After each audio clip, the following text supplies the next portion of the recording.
Заменик министерот за животна средина Јани Макрадули ги уверува граѓаните дека власта по промената на името ја води најгорливата битка против аерозагадувањето.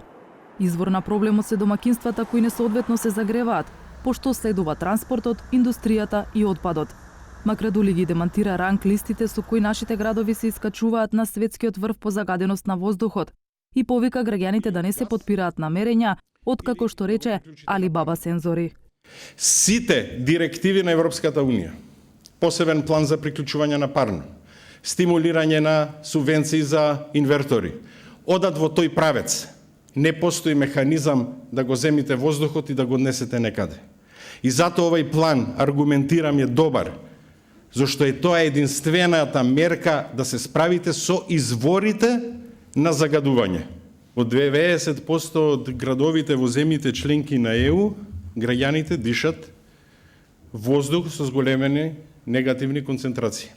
Според екоактивистите, 10 милиони евра државна помош преку ЕСМ за домакинствата да преминат на загревање со инвертери се всушност однапред пресметана инвестиција на електрани на Северна Македонија, која ќе добие нови потрошувачи на струја, а таа се произведува во еден од најголемите загадувачи, Рек Битола, кој работи на јаглен. Тие бараат јавен транспорт во поголемите градови низ земјава и низа конкретни акции од власта во сите сегменти на животната средина.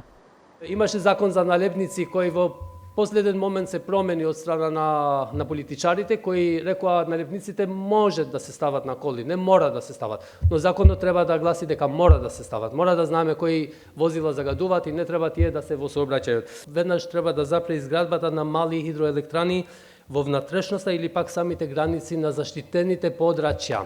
Некој вид изговор е тоа што и во 20 други земји во ЕУ веќе имаат проблем со аерозагадување. Ке нив проблемот во аерозагадување е надминување над граничните вредности неколку дена во годината.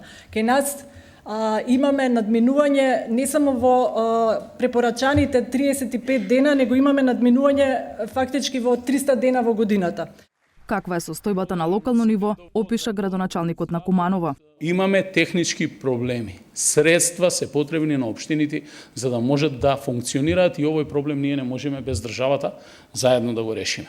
Во најголем број на случаи првенствено немаме доволно опрема и ангажираме дополнителни ресурси за да ги лоцираме загадувачите. Се мери само на една локација во градот.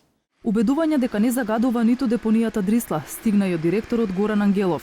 Тој вели дека воздухот во скопските населби е позагаден отколку на самата депонија, како и дека шпекулации се обвинувањата отиво печката во Дрисла завршувал радиоактивен или индустријски опасен смет.